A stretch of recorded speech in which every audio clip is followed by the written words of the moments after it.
Graças a Deus. A graça e a paz, amada igreja. Amém. Glória a Deus. Louvado seja o nome do Senhor. Desde já, eu desejo e declaro para você vitória de Jesus na sua vida, na sua família, na sua casa, em tudo que você realizar. Deus esteja sempre te favorecendo no nome de Jesus. Amém? Amém. Dá para aplaudir Jesus aí com a Deus. Glória a Deus.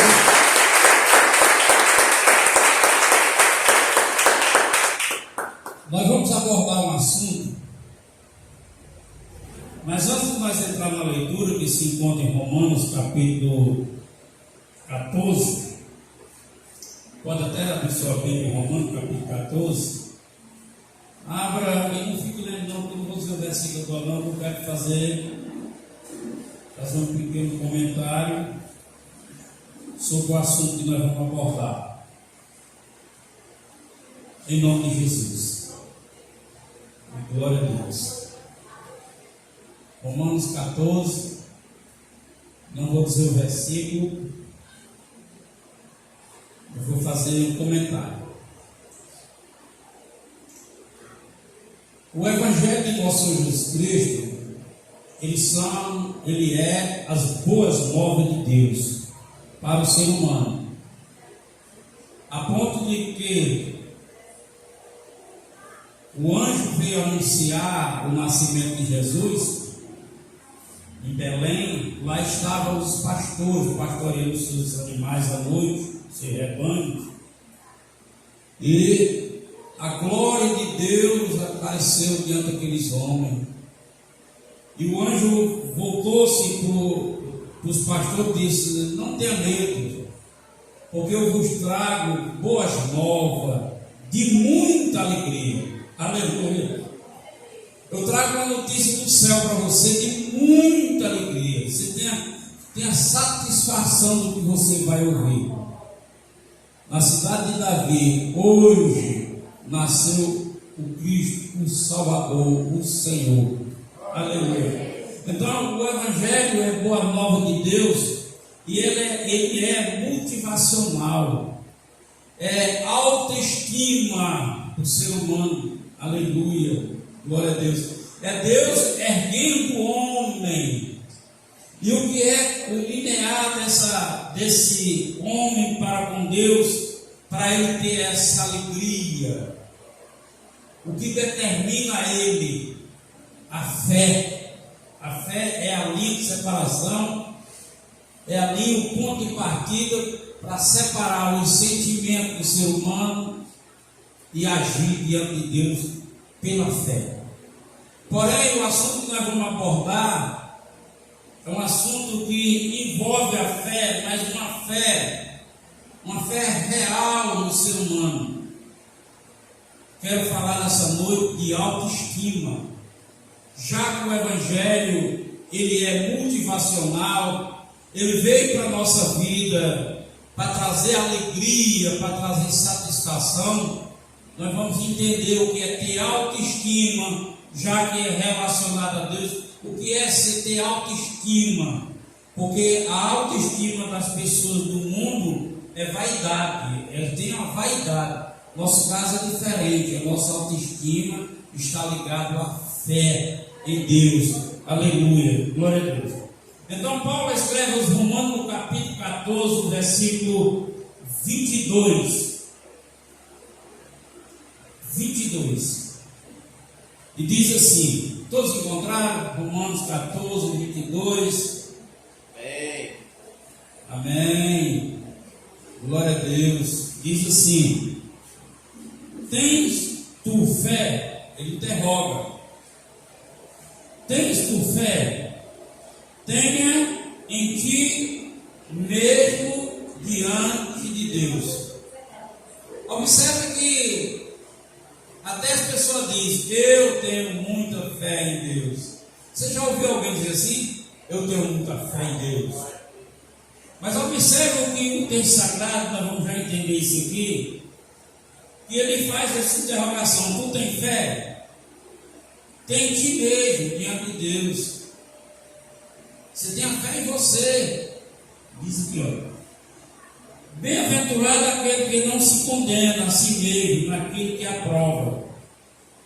Mas aquele que tem dúvida, se come e está condenado, porque não come por fé. E tudo o que não é da fé é pecado. Poder sentar. Glória a Deus. Aqui, Paulo, no capítulo 14, ele fala praticamente de dois assuntos que é muito importante na vida do cristão. Muito importante. É tolerância e liberdade. Liberdade e amor de Cristo. A igreja de Roma era uma igreja que divergia muito em pensamento. Havia uma discordância dentro da igreja muito grande. E Paulo, para alinhar o pensamento deles, Paulo traz uma doutrina que é para que a gente possa também praticar ela, em nome de Jesus. A intenção de Paulo era fazer com que os crentes se voltassem para a vida dele com Deus, a sua vida com Deus. Porque a divergência da igreja de Roma se tratava, porque eram muitas nacionalidades, muitas raças que aceitaram a fé dentro daquela igreja. E todos eles traziam um contexto da vida anterior e queriam continuar dentro da igreja. Aí havia discussão por liturgia religiosa, o jeito de celebrar. Eu mesmo já vivi essa experiência no ministério, que eu fui fazer um trabalho com uma pessoa comigo, e como o horário era um horário que já estava muito atrasado porque a gente ia fazer, na liturgia desse culto era necessário fazer uma oração, tinha uma regra de uma oração de tantos minutos, depois tinha que cantar 3 hinos, depois tinha que fazer uma leitura, depois tinha que fazer uma oração, e o tempo não ia dar para isso tudo. Então, eu fiz uma oração rápida, apresentei o trabalho, cantei um hino de louvor, fiz uma leitura, eu fiz o ritual, todo o ritual, reduzindo o tempo. E a pessoa que estava comigo, ele me denunciou para o ministério, porque ele não podia iniciar um culto com oração naquela extensão tão curta, não cantar os 3 hinos oficiais, não fazer uma oração intensa, uma leitura, e deu justamente porque havia uma cultura, um costume, tradição, e aqui nessa igreja era isso. Eles entravam com a parte de liturgia, discutiam. Aqui no capítulo 14 ele passa a discutir sobre comida. O que deve se comer, o que não deve se comer, o que pode se comer, o que não pode se comer. Glória a Deus. E ainda hoje, ainda há essa discussão dentro do evangelho cristão, que diz que não pode comer isso, que diz que não pode comer aquilo, que tem dia, tem mês, tem ano, tem luto, tudo que a Bíblia condena, mas a tradição deles tem que ter daquele jeito. E ali estava dando essa discórdia doutrinária da igreja de Roma. E Paulo pega o ensejo para trazer a doutrina. Aí Paulo chega no seguinte questionamento. Questionando, tu tem fé? Aí todo vai dizer, tem. Você tem fé em quem? Em Deus. Mas é para ter fé em Deus primeiro? Não, é para ter fé primeiro em você. Como cristão, primeiro primeiro você tem fé em você para depois ter em Deus. Olha só como é a coisa. Mas por que a gente tem que ter fé primeiro em nós? E não primeiro em Deus. Você tem que primeiro em você. Porque quando você aceita Jesus, você é comprometido com Deus. E para que você esteja comprometido com Deus, você não pode estar em discordância com Deus. Aleluia. Então você tem que ter fé em você por causa da tua palavra que você dá em relação a Deus. A sua palavra não pode voltar atrás. É uma palavra dada, é uma palavra cumprida. Aleluia. Louvado seja Deus. Então Paulo está dizendo, mas se você tem fé em Deus, tem em ti mesmo. Você seja motivado para cumprir o que você fala, o que você diz. Haja só para aquilo que você fala, aquilo que você diz. E Paulo também escreve em Coríntios, segunda carta, capítulo 13, diz assim: creio, por isso falei. E nós que cremos também falamos assim. Quer dizer, é uma concordância do que eu digo com o que eu acho, com o que eu vivo. E muitas pessoas querem sair dessa regra de Deus para a nossa vida. E nós temos que estar de acordo com Deus. No Velho Testamento tem uma passagem muito interessante que diz: poderia dois andar no mesmo caminho se não estiverem de acordo? Poderia Deus cumprir a presença dele em nós se nós não estivermos de acordo com ele, já que ele diz: eu sou contigo, eu estou convosco. Mas acontece que eu não estou com ele, aí ele pode cumprir isso conosco? Não. Aleluia. Então Paulo está dizendo que a divergência que eles tinham era por coisas que não é fundamental na nossa vida. Porque o que é fundamental na nossa vida é o que João escreve na primeira carta, capítulo 3, versículo 21. Ele diz: se o nosso coração não nos condena, nós temos confiança em Deus. Se o coração não nos condena, então nós temos a confiança em Deus. A nossa fé e a nossa motivação não pode ser deixada ser driblada por qualquer outro movimento, qualquer outra motivação. A nossa motivação é de confiança. Aleluia. E como é que, já que a nossa motivação é relacionada a Deus, como é que eu posso me tornar motivado? Abraão dá exemplo, dando glória a Deus. Dando glória a Deus não é dizendo glória, glória, glória, glória, não. É falando aquilo que ele está comprometido com o que ele diz. Eu creio que Deus é poderoso para fazer. Deus é poderoso para ressuscitar mortos. Ele é poderoso para cumprir. Aleluia. Então eu, para ser motivado, eu posso erguer a minha voz e dizer: isso que eu vou fazer vai dar certo. Porque Deus está comigo. Essa escolha que eu escolhi vai dar certo. Porque Deus me deu a escolha. Aleluia. Eu posso começar a dizer: eu vou vencer porque Deus é por mim. Aleluia. Ser motivado, ter a motivação de uma fé motivacional no Evangelho, é você dizer o que Deus diz a seu respeito. Aleluia. E ele diz assim: porque se meu coração não me condena, porque o coração é quem traz a dúvida, o coração é quem é receoso, o coração é quem é inseguro. A fé que é motivada da sua confiança em Deus, ela não traz dúvida, ela não traz insegurança, ela determina. Tudo isso é para quê? Porque a nossa fé é quem vai dar o resultado da nossa vida no final. Aleluia. Se a minha fé, a minha motivação, hoje nós estamos vivendo uma crise no Evangelho muito grande. As pessoas não têm prazer de vir para a igreja. As pessoas tem motivação para vir para a igreja.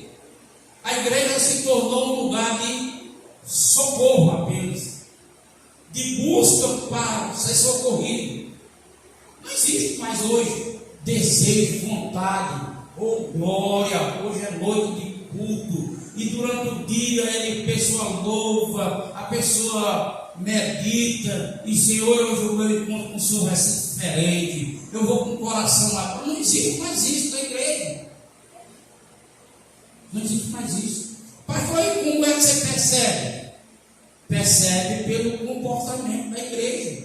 Aleluia. A pessoa chega na igreja, vai conversar sobre assuntos seculares do mundo. A pessoa chega e fica para lá e para cá. Às vezes a gente vai iniciar o culto e vai dizer, vem para dentro. Não é assim? Então, esse prazer, esse desejo não está existindo. Porque quando está existindo, você é comprometido com você, por causa da sua fé no Senhor. Você tem um compromisso com o horário, nada vai tirar. Você se organiza para aquilo. Hoje é comum os cristãos serem desviados em dia de culto, em dia de uma responsabilidade de igreja, ser desviado para qualquer coisa. Ei, embora. Você conhece a ladeira dos 60? Conhece não? Bora lá para você ver como é. Que hora? 7 horas, quarta-feira, não, vambora. É uma oportunidade, eu nunca vi, vambora. Aí o culto fica. Então aparecem várias coisas para desviar. E ele vai. E ele vai. Aleluia. Quer dizer, cadê o comprometimento? Cadê o seu anseio por aquele momento? Cadê a sua vontade de estar presente? Cadê a sua alegria em vir congregar e ver o irmão junto com você? Aleluia. E hoje está ausente isso nas igrejas. Não é só aqui não. Em toda igreja. Os cultos determinam a presença do crente. Nós vamos fazer uma campanha financeira. Aí bota a igreja, fica lotada. Porque todo mundo quer dinheiro. Aleluia. Amanhã nós vamos fazer uma campanha de libertação. Aí é gente.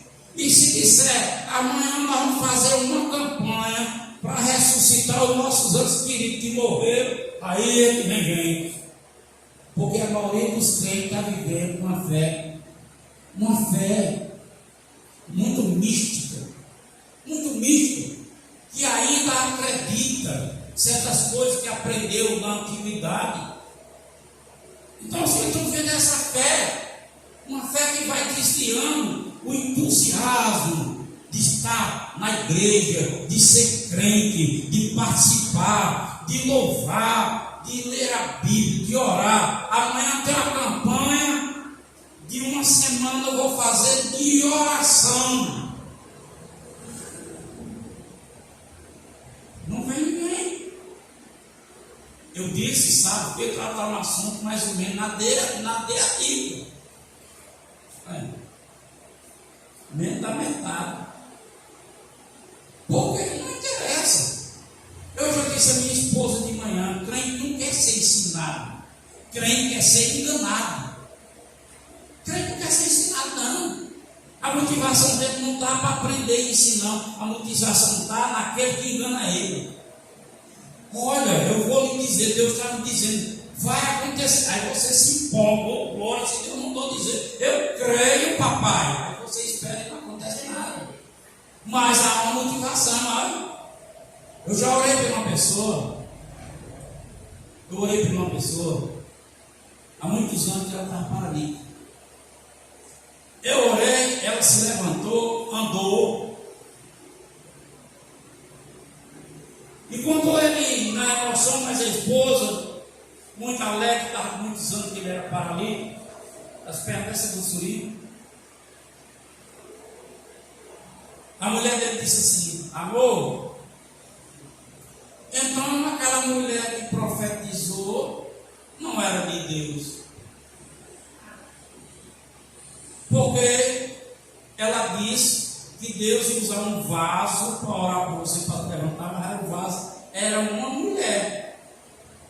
E ele não é mulher. Foi mesmo. Ele não considerou o que Deus fez para ele nessa hora. Ele considerou porque ele viu há anos, há bem 5 anos atrás, que num ciclo de oração, uma mulher disse que Deus envia um vaso, uma mulher, para orar por ele e fazer ele andar. Ah, é mesmo. Ele não estava povoado, eu segurei ele. Aleluia. Você vê só como é que é? As pessoas não querem o compromisso pela verdade. As pessoas querem o compromisso para a realização do ego. Tudo que for para lhe satisfazer seu ego, as pessoas querem. Mas não é isso que Deus quer para nós, irmão.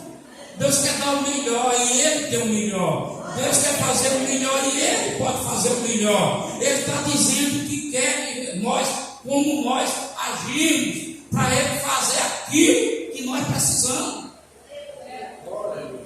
Aleluia. Você tem fé? Tem. Tem quem? Em Deus, mas peraí. Você tem que ter fé em você mesmo. Primeiro você tem que ter fé em você. Você tem que estar comprometido. A sua fé tem que fazer você se comprometer. Para quê? Para que você possa se disciplinar. Se você não tiver a fé em você para se disciplinar, fica como muito. A palavra não vale nada. Da palavra, não dá para confiar não, porque não tem uma palavra. Hoje eu vi um assunto. Eu morei alguns anos fora do Nordeste, morei numa capital do estado do Brasil. E nessa época eu tinha uma vida perdida, totalmente perdida. E lá, nessa cidade, tinha uma pessoa daqui do interior, que conhecia meu amigo de infância. Ele viu minhas condições lá, como eu vivia, o que eu fazia. E ele tinha um amigo lá também, que esse não tinha muita amizade comigo, era amigo dele. E hoje eu encontro os dois no quintal dele. Esse meu amigo mora no Corviaré. Normalmente, irmãzinho, eu vou com o Josilda, encontro ele com o cachorro. E tinha uma pessoa pregando o evangelho com um rapaz que veio de bicicleta, que ia sair do primeiro. Aí ele foi e disse: olha, eu vou dizer uma coisa para vocês. Eu fui me aproximando. Ele foi e disse: eu vou dizer uma coisa para vocês. Eu conheço muito crente, conheço muito pastor. Mas eu só posso falar de um, desse aqui. Porque esse aqui, eu conheci ele sendo um cãozinho de pessoa. Eu conheci esse aqui ele sendo demônio, lá nessa cidade, do estado. E hoje, há alguns anos, eu vi a vida dele transformada. A vida dele mudada. Uma vida que você olha para a vida dele, que eu conheci, Cássio, que está eu não encontro.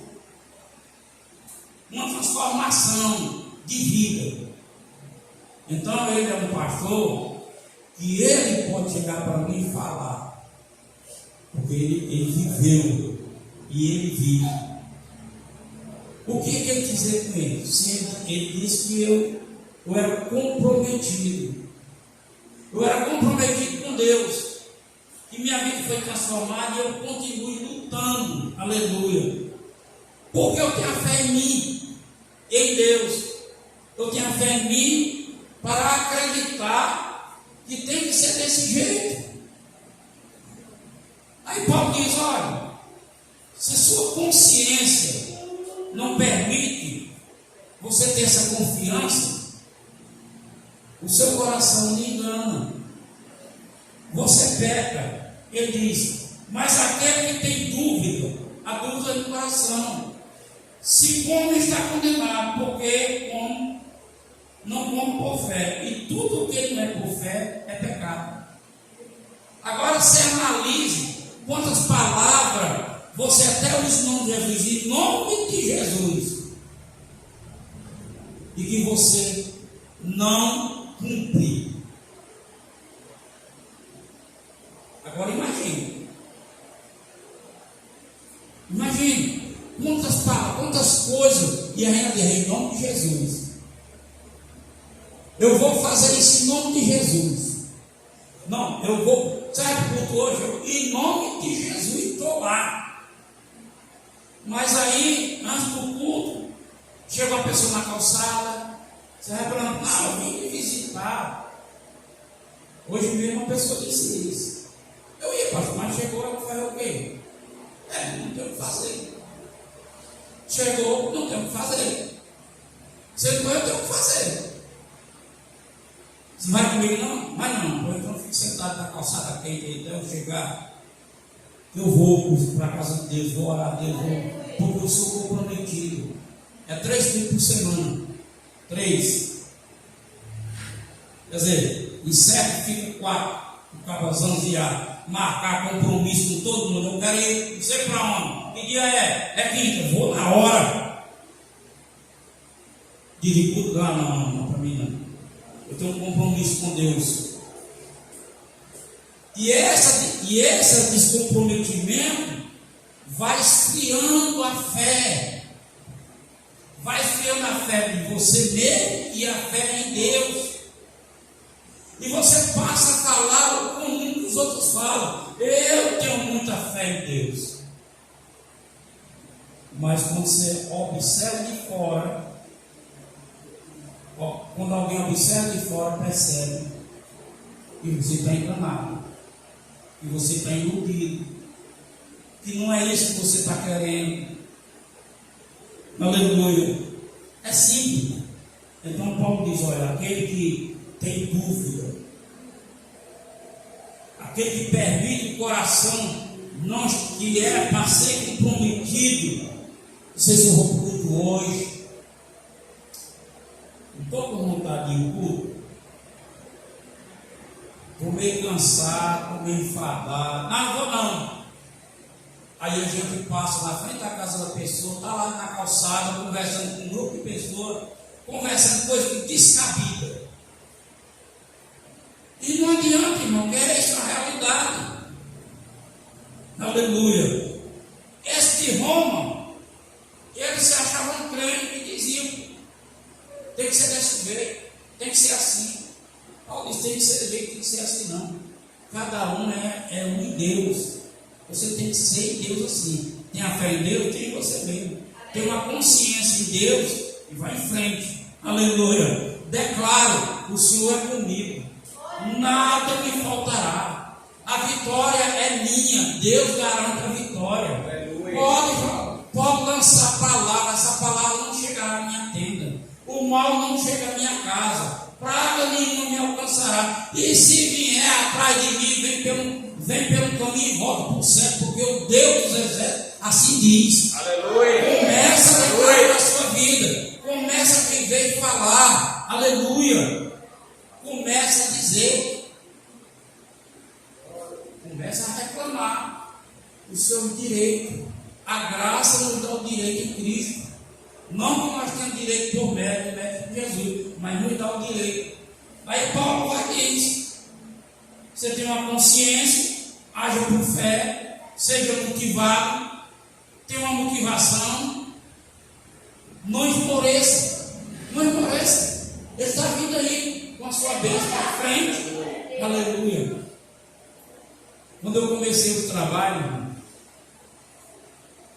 ainda que no início houve um movimento de muita gente na igreja, que a gente se alegra, mas por fora havia um combate muito grande para não dar certo. Até hoje, depois de 13 anos, 15 anos, ainda tem combate e não é para dar certo. Eu não sei porquê. Quando eu infartava, que eu voltava, você morreu não? Tem, perguntava. Aí, cadê o cumprimento da palavra? Alegrar-se porque se alegra, chorar porque chora. Eu alegro porque voltei vivo, e o cara vai se alegrar com o irmão, glória a Deus. Deus é bom demais, irmão. Você está vivo, aleluia. Alguém disse: você está vivo. Aleluia. Glória a Deus. Para você ver, irmão, como é que é a coisa. Então Deus nos chama para um comprometimento. Eu com Ele e Ele comigo. É um comprometimento. É reciprocidade. Eu respondendo a Ele e Ele respondendo a mim. É reciprocidade. É isso que Paulo está dizendo. Você seja recíproco com você mesmo. Você tem fé? Tem você mesmo. Seja recíproco. Que a sua fé lhe leve a ter confiança em Deus. Que leve a você acreditar que o que Deus diz a seu respeito é verdadeiro. Eu vou para o céu. Eu vou sim para o céu. Eu vou para o céu porque eu aceitei Jesus. E Ele me levará para o céu. Aleluia. É desse jeito. Louvado seja. É cabeça dura.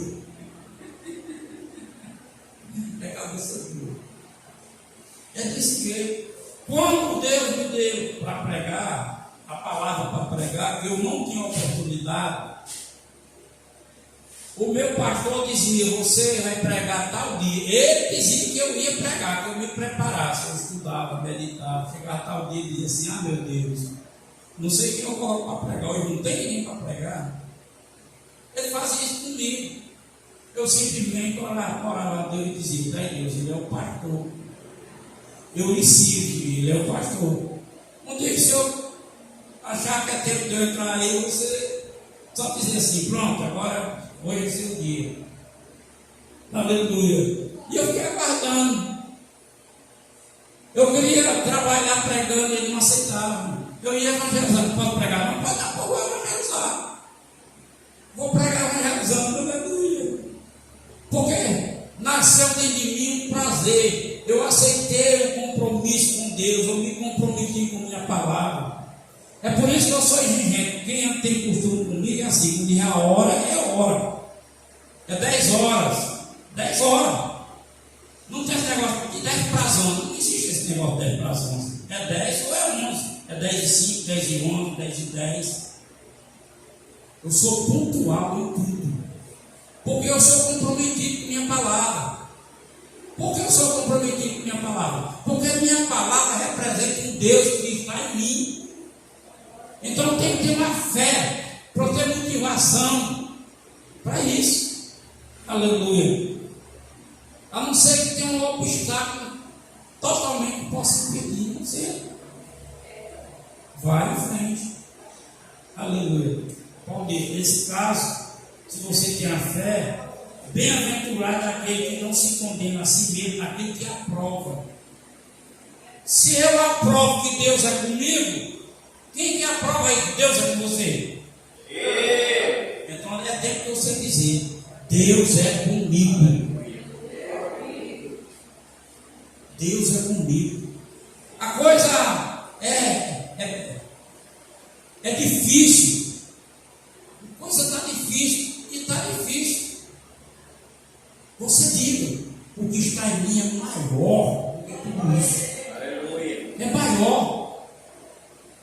Começa a declarar: ah, você não pode. Posso sim, porque Ele diz que eu posso todas as coisas naquele que me fortalece. E o Espírito me fortalece. Eu vou em frente, eu vou com Ele. Tudo está estabelecido a nosso favor, por Deus. Nós aqui não nos alinhamos a Ele. Se nos alinhar, Tiago diz assim: chegais a mim, eu chegarei a vós. É cumplicidade, é alinhamento. Não é ser crente. Ser crente, você corre o risco de ir para o inferno mais rápido que outro. Porque se pensa uma classe de pessoas folgadas é crente. Eu canso de dizer isso. O cara às vezes não tem vida. É desmantelado, é todo torto, mas é cheio de razão. É cheio de razão. Nós fomos chamados para isso. Nós fomos chamados para viver a simplicidade do Evangelho. E é uma simplicidade de muito poder. E esse poder, Paulo diz que faz mais, muito mais do que nós pedimos, do que nós necessitamos, pelo poder que há em nós, pela operação que há em nós. Aí Paulo diz: na igreja. Por que diz na igreja? Porque você fala da igreja, você não é membro do corpo. E a operação de Jesus, que é a cabeça. É como se fosse uma matemática, irmão. Deus é como se fosse assim. É um toma lá da cá. Ele diz, você faz, ele vai fazer parte dele. É uma ação para uma reação. Eu acho, ele reage. É assim. Aleluia. Aí vai dando certo. Chegou o tempo da gente orar para espantar a preguiça. Não estou com vontade. Não é que a gente não tem vontade, não. Você está com preguiça. Não é que a gente não está com vontade, não. É preguiça mesmo. Está na tempo de começar a orar, jejuar. Senhor, eu quero fazer um jejum. Eu quero sair fora dessa morrinha, dessa moleza que há em mim. Eu não tenho coragem, eu sou indisposto. Pode. Então ele diz assim: eis que existe um povo forte, revestido de poder. Esse povo, nem a morte ele teme.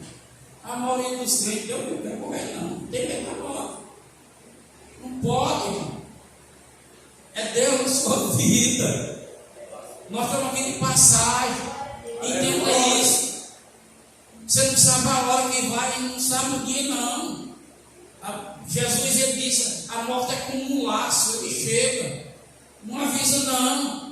Aí se você está com o coração que lhe condena, pelo medo, pela dúvida, aí não presta para você correr mesmo, não. Porque você pode ter uma surpresa muito grande. Aleluia. Você pode ter uma surpresa muito grande. Você não está confiante que Jesus lhe salvou, que deu a salvação. Aí é perigoso demais. Deus me livre. Eu até digo misericórdia, Jesus. Então, esse evangelho de boas notícias, evangelho de boas novas, é um evangelho de muita motivação. E como é relacionado a Deus, Paulo diz: eu creio, assim falo. Falo, eu creio. Jesus é meu Salvador, sim. Ele é meu Senhor. A promessa é que o Espírito Santo será derramado em mim. Então, vem, Espírito Santo, eu creio, eu quero. É assim que funciona o evangelho. Não é se Deus quiser. Não existe esse negócio do evangelho, se Deus quiser. No evangelho não tem essa frase, se Deus quiser. Quando o Tiago fala, se Deus quiser, fala exortando. Exortando. Se Deus quiser, porque o dia de amanhã não lhe pertence. Não é uma conceder se Deus quiser, ele está divertindo. O dia de amanhã não lhe pertence. Não vai dizer que amanhã eu vou para tal lugar, vou para tal canto. Não, se lembre que aí no caso é se Deus quiser. Aleluia, é uma advertência. Não é uma liberação. Aleluia, de você ficar esperando. Não. Então ele diz: olha, você tem fé, se você tem fé em ti mesmo e Deus, então você é bem-aventurado, você é feliz, porque você não se condena a si mesmo naquilo que você aprova. Você tem que aprovar o que Deus diz a seu respeito. 1000 cairão de um lado, 10.000 cairão do outro, mas a minha não vai ser atingido. Eu não tenho medo de sombra noturna. Eu não tenho medo de sombra noturna. Eu não tenho medo do que rouba meu dia. Eu não tenho medo. Por que eu não tenho medo? Porque Deus colocou um anjo que me guarda. Aleluia. Então você tem que declarar aquilo que você acredita, para você não ser condenado. Condenado como? Uma dúvida. Não tenho medo. Não tenho medo. Não tenho medo, não. A Bíblia manda a gente fugir do perigo. O medo não é perigo, não. O medo é a sugestão na emoção. Eu lembro quando eu era jovem, eu via no corredor, e pelo lado dentro do cercado tinha um pé de hortênsia. De hortênsia só aquele folhinho, aquele pelinho branco, né? E o pé era muito grande. Aí Só tinha folha na parte de cima, porque na parte de baixo pegava na cerca, arrancava a folha. Aí quando eu vi a lua clara, meio parda, que eu vi aquela cabeçona daquele jeito. Pronto. Quando eu vi foi em cima, eu parei a bicicleta e fiquei olhando. E cada vez que eu fazia assim, mas eu dava um passo para trás. Aí eu disse, vou esperar quando ele tombar, vou bem para longe, e vou esperar quando ele tombar, eu ponho força na bicicleta e eu passo.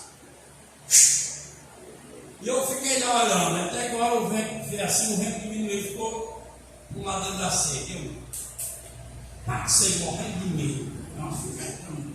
Quando foi na hora eu disse, eu vou saber que na moto era aquela. Cheguei lá na pedra. Mas o medo sugeriu outra coisa. O medo sugere outras coisas. Então é só uma sugestão. O medo é só uma sugestão. Não tenha medo, aprenda a confiar em Deus e vai em frente. Porque se você aprender a confiar em Deus e ir em frente, na hora que for um perigo mesmo, Deus lhe livra. Ele não deixa você ir. Ele faz alguma coisa. Eu já contei que quando eu fazia missões, eu vinha da Boita Verde, do Tiu, para o Cubé, naquela passagem, naquela ponte ali, com a minha esposa. Aquela ponte era muito estreita, só cabia a moto e a carrocinha. Era medida certinha, se você trombasse, a roda caía, era fácil de cair. Demorou muito, Josilda, ter confiança para passar comigo. Vamos orar, meu filho, Deus dá confiança. Vamos orar, mas até que um dia eu passei com ela, foi tranquilo, ela ficou bem satisfeita. E a gente vinha, e um maluco, crente, endemoniado, foi me esperar com a 12 para me matar. Eu e minha esposa. Colocou a 12 assim num gancho, ficou de frente para o caminho, bem de frente, a lua boa, e ele foi esperando, ele ficou bem perto da subida, ficou esperando para não correr o risco. Quando eu embalei com a moto para subir a rampa, escureceu tudo. A moto apagou o fogo, não pegava, a lâmpada apagou o fogo, a luz, houve uma escuridade, e ele começou a ouvir muita conversa, era uma multidão de gente assim, ele testemunhava nas igrejas. E ele ficou, aí a zoada era tão que ele não sabia como a minha avó era idiosina. Ele não sabia em que ponto ele estava. E ele não atirou para não despertar, porque ele viu a multidão de gente. Ele vai despertar e vamos me pegar. Aí não atirou. Passei a carrocinha dentro do riacho, que já tem coberto ali. Quando nós chegamos em cima do asfalto, eu vou ligar para casa para dizer aos meninos que nós não demoramos um pouco, a moto não está pegando. Era livre, então não tinha pressão não.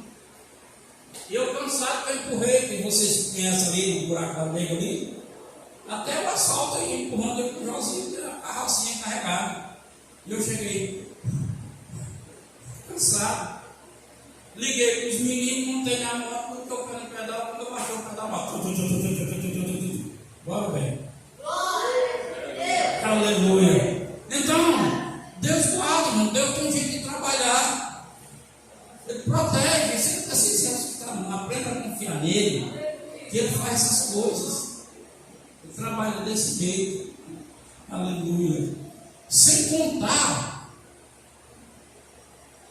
eu cheguei em uma certa cidade aqui vizinha, vi uma pregação, parei com a Bros em um lugar e o guarda disse: rapaz, está errado, você tem um ambiente aqui que apareceu um vagabundo aqui que toma sua moto. Foi ele fechar a boca e mostrou 2 homens. 2 homens. Desce. Assim. Uma bibrona lá, ele olhou. Irmão, não, tá bom, agora. Pô, meu irmão, não. Aleluia. Não. Pastor, e se ele tem tomado? Se ele tem tomado por alguma permissão, Deus permitiu, para eu aprender alguma coisa, e certamente ele pode ter sido algo para mim. E é assim que eu creio.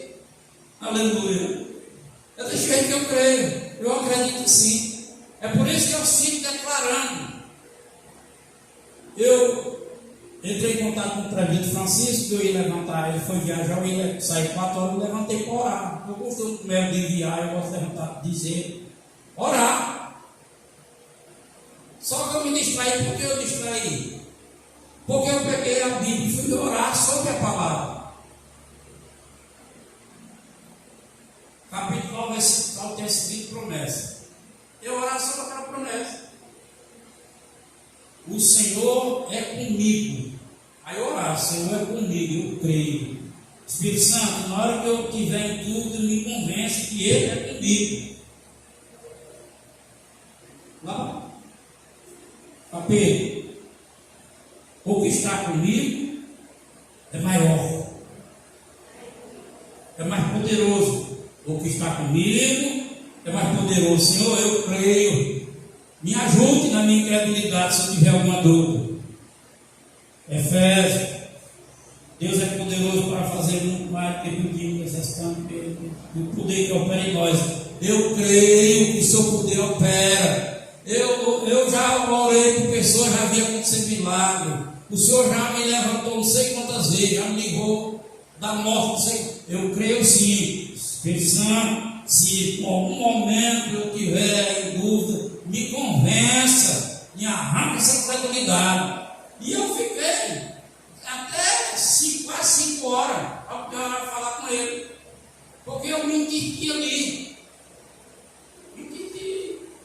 orando a palavra. O Senhor é meu pastor e nada me faltará. Eu acredito, Jesus, que o Senhor é capaz de me prover tudo que eu preciso. Senhor, me ajude na minha incredulidade quando eu tiver querendo ter dúvida. E assim eu vou indo para as promessas. Eu vou indo e vou orando, lendo, e vou orando, lendo as promessas, para que eu creia, irmão, para que eu tenha fé nisso, eu tenha autoestima, autoconfiança.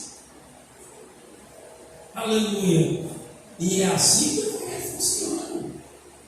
É assim que o Evangelho funciona. Nos textos sagrados, dizem assim, e Jesus salmodiava. Salmodiar não era cantando, não. Salmodiar era citando o que os salmos falavam em promessa a respeito dele, as garantias.